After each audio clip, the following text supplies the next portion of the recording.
The Gap Band has been sampled over 200 times. 200 times. Hip-hop keeps returning to the same cultural vault, the same records, the same breaks, the same voices that built the foundation.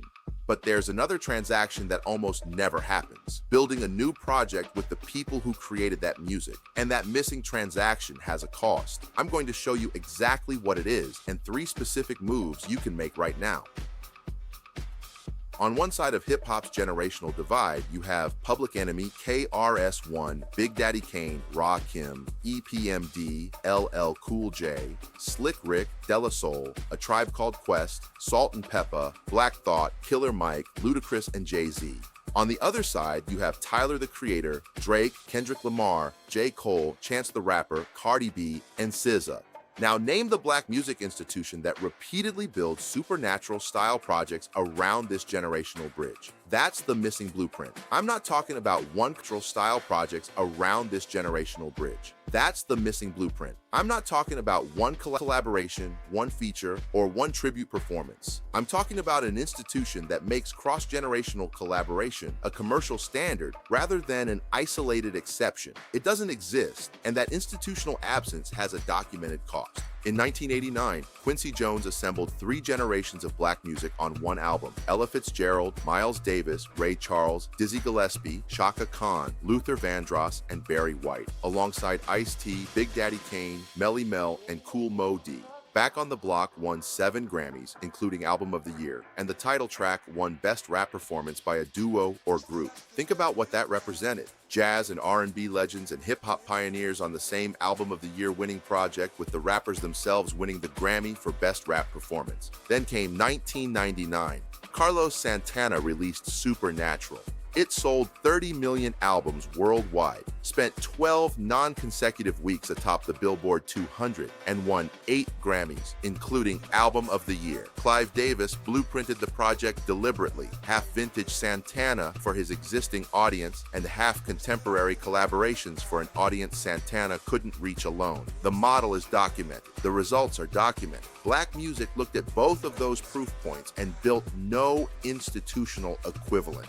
Here's where it gets specific. A sample triggers 2 separate rights negotiations, the master recording and the underlying composition. When a label owns the sampled master, sampling monetizes an asset it already controls. A new collaboration creates an entirely different negotiation with a living artist who has current market leverage. Those are not economically identical transactions. Sampling activates what the label already owns.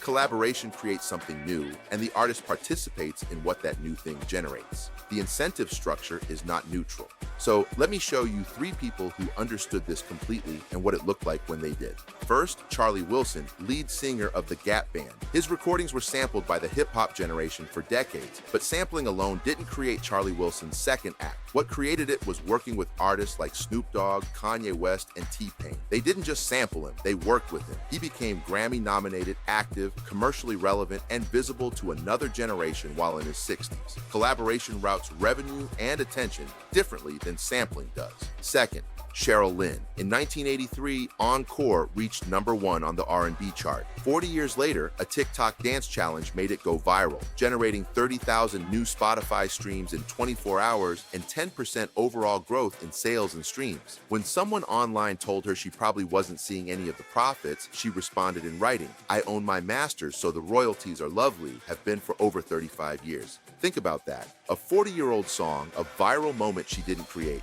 and a streaming spike she didn't pay for. Because she owned her masters, those new streams generated royalties flowing toward her. That is the cultural asset trust argument in one story. Third, Macklemore, a white rapper from Seattle. He went back to the originators of the genre and gave them featured billing, participation, and credit on major commercial releases. Melle Mel, Kool Moe Dee, and Grandmaster Caz appeared on Downtown. KRS-One and DJ Premier appeared on Buckshot. These weren't samples. They were collaborations with featured billing, participation, and credit. A white artist demonstrated a cultural and economic model that black corporate music infrastructure has never institutionalized. That is not an accident.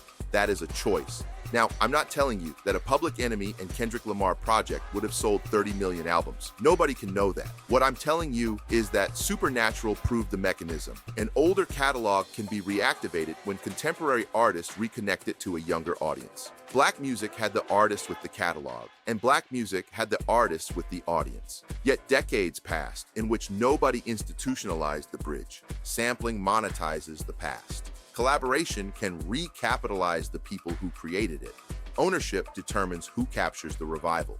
So what do you do with this information? If you're a fan, stream deliberately. When legacy artists control meaningful rights in their catalogs, renewed listening sends more of the economics toward the creators rather than merely activating assets owned by somebody else. If you're an artist, understand that your catalog is an asset, not simply a back catalog. The Cheryl Lynn model is available to anyone who owns their masters. A viral moment you didn't create can generate revenue years later if the ownership is already in place. Get the ownership in place before you need the moment.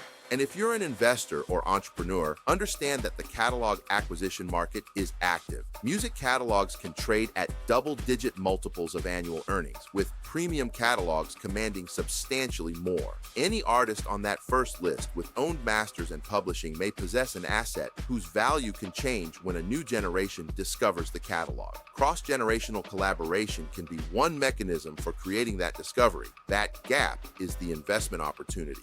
Back on the Block won Album of the Year in 1991. Supernatural won Album of the Year in 2000. The industry saw both, gave them the highest award available, and still never built the institutional model. Meanwhile, Rakim is 58, KRS-One is 60, Big Daddy Kane is 57, Slick Rick is 61. The window is still open, but it is not open forever. If you know a manager, a label executive, an A&R person, or an artist with a platform and a vision, share this video. The economic case has been made twice at the Grammy level, and somebody still has to decide to build it. The link to our community is in the description because the gap doesn't close by watching, it closes by moving. This is Black Wall Street Odds. We go deeper.